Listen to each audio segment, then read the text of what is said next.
is Smart Consulting Sourcing, the only podcast about consulting procurement or how to buy consulting services. You'll get tips on how to use consulting, buy consulting, and managing the consulting. And now your host, Ellen Lafitte. Hello and welcome back to Smart Consulting Sourcing, the only podcast about consulting procurement. I am Ellen, and today I'll be starting a brand new series about the 6 levers to optimize the ROI of your consulting spend. But before we get into that, let me give you a recap of our previous episode. So we saw that as more and more businesses move towards digitalization, procurement is one area that is often ripe for transformation. And digitalizing procurement has many benefits, including improved efficiency, greater transparency, and reduced costs. However, it's important to note that not all procurement process can and should be digitalized. In some cases, sticking with traditional methods may be more efficient or advantageous. Ultimately, the decision of whether to digitalize procurement depends on the specific needs of your organization, but keep in mind that digitalization is key to making procurement simple and efficient. So if you're curious about digitalization of procurement, please note that on top of last week's episode, we have an interview on our other series called Procurement Game Changers on that very topic. And you can find all our podcasts on the main streaming platform or our YouTube channel. But today, we are going to talk about optimizing the ROI of your consulting spend. And since it's such a humongous topic, we have decided to create a complete series of podcasts that explain in detail how we help our client to increase the impact they get from their consulting and keep the cost under control. So welcome to the inaugural episode of the 6 levers to optimize the ROI of your consulting spend. Let's get started. So in today's world, an overwhelming amount of information is available at our fingertips, and it can be tough to sift through everything and scoop out the nuggets of wisdom that we're looking for. Often, companies monitor only the consulting expenses that are centralized by the indirect procurement group.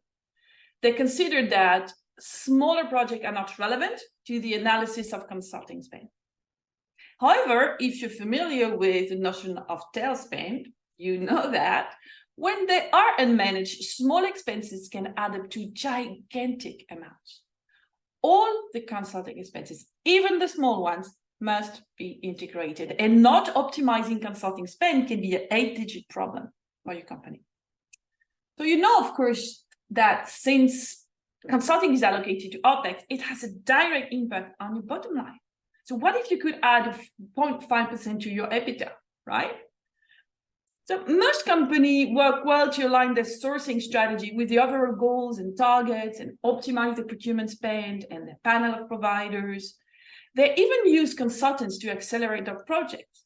So why not apply the same logic to the consulting category? Depending on the industry, consulting can represent up to 3% of revenues. A steep change in the cost could very well yield a significant EBITDA improvement. Do you have your attention now? Coffee, in my case, is for savers. So the reason why we created the series is that too many companies try to solve the problem independently and fall short. We launched a series this summer on the maturity of consulting procurement, and we saw that most companies have a higher maturity on process and category management dimensions rather than strategy, governance, organization, or enablers. And that tells us that procurement did their best in their own backyard. Still, a transformation requires management support and collaboration. And in our experience, it can only come from the top, even for procurement. Besides, consulting has such an influence on the strategy, the company valuation, etc., that procurement alone has little say on the matter. The decision makers are the higher ups here. Any transformation has to include all the stakeholders. And whether you are impact or savings driven, you need to go through the same hoops. It's just the way you will utilize the value capture through the process that differs. So we designed the 6 levers to optimize consulting spend as an holistic approach to act on both the technical procurement side, but also manage the change and get the buy-in of the executive committee. So we will use them as our guide, and we'll share bite-sized knowledge about them and their significance in each episode. So let me give you guys a sneak peek into what these levers are. So I always say, before you're reducing the size of your bucket, you should look at the tap. In other words, invest in the right project. And guess what? This is our first lever. So most businesses today use the FIFO principle, or first in, first out. This means that most companies spend their consulting budget on the first project they need, regardless of the potential strategic value or ROI. After that project has been used up, you must either stop or ask for additional money. And nobody wants to postpone a highly strategic or profitable project because you can't fund them. But the thing is that sometimes even a tiny delay can make you lose your competitive edge. So when you're limited on budget, you need to consider what project will have the highest return for your organization. This means that you have to focus on the most important project for your organization, the one that supports your strategy directly, those that enable other strategic projects, and those that are very profitable and free up cash to fund more strategic projects. In a nutshell, you need to shift from a FIFO model to a mix of value-based logic. Once you have the right projects, you need to figure out how to deliver. And this is our second lever. Select the right delivery model. Even before you launch a project, your top objective should be to choose the best delivery approach. The conventional approach is make or buy analysis. Should I rely on internal resources or outsource to external consultants? However, this industry is currently experiencing change, creating new opportunities previously unattainable. So instead of basing your decision only on your resources availability, you should adopt a value-based approach, knowing which delivery model would bring in more value for the project.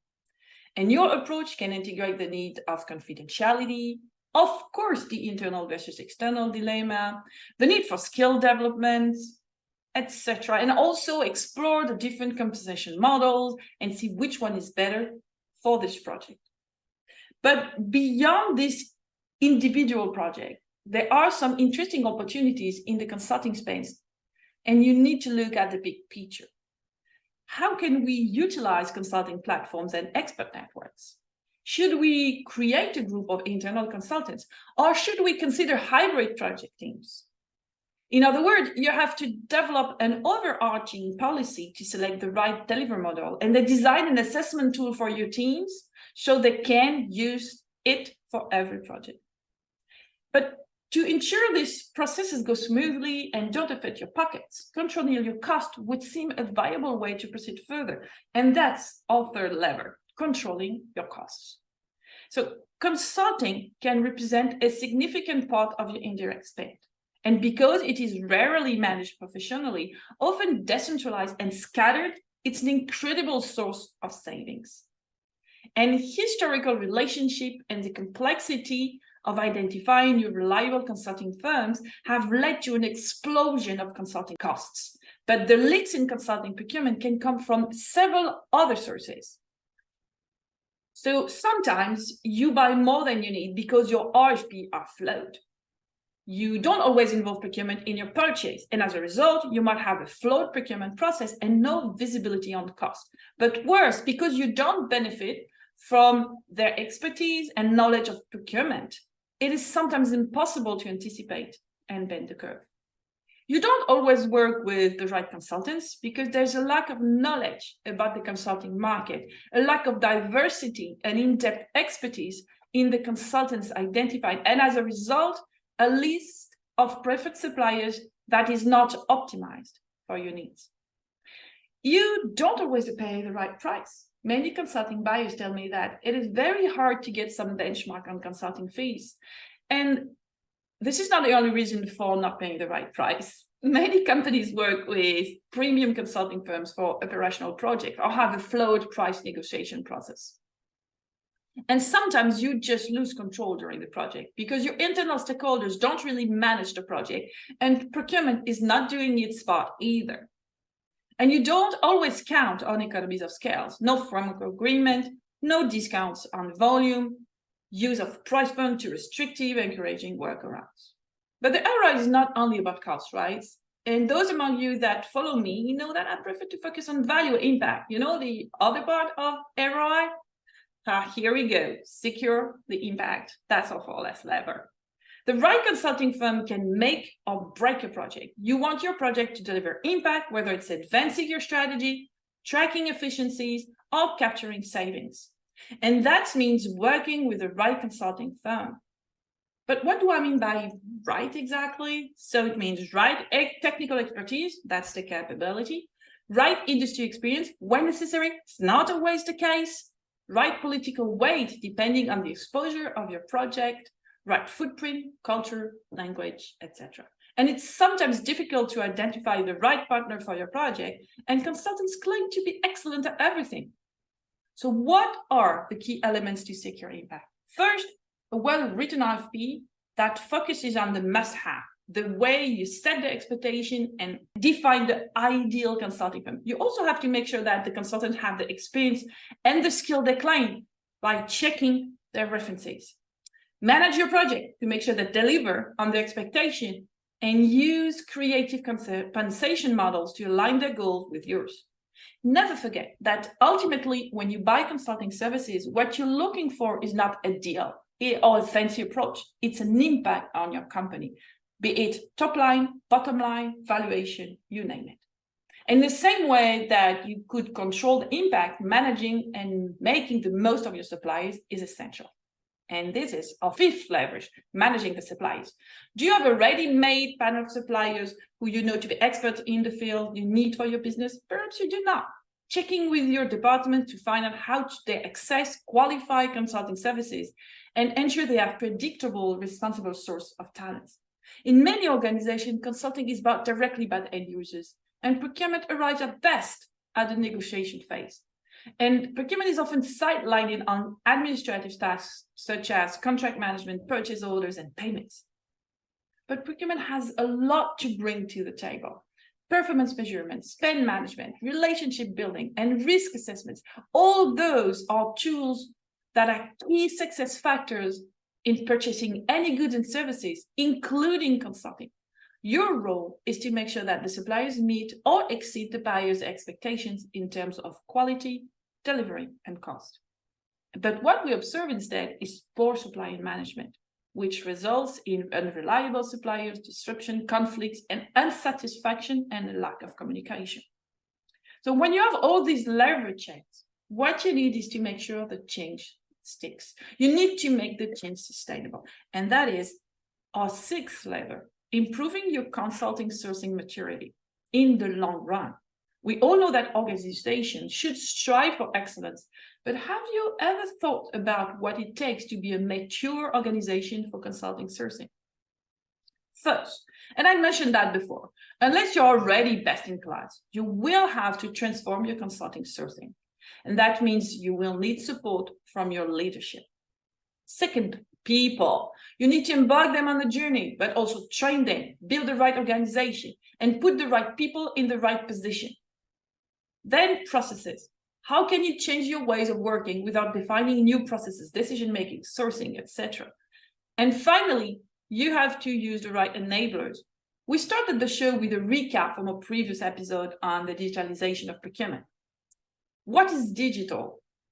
It's an enabler for improving your procurements, right? Why not for consulting? So at the end of the day, a transformation of your consulting procurement capability is no different than any other transformational project. Without embarking on the people, particularly the most senior executive in your organization, the road will be extremely steep or slippery. You won't get the full benefits of the transformation if the change is not sustainable. The key ingredients to change are valid.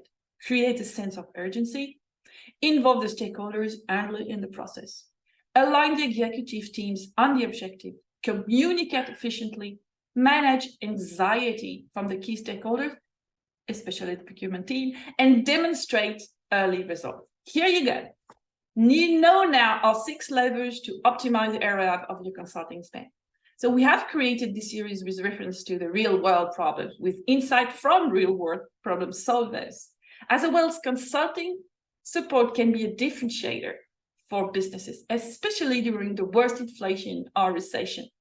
Why not use it wisely?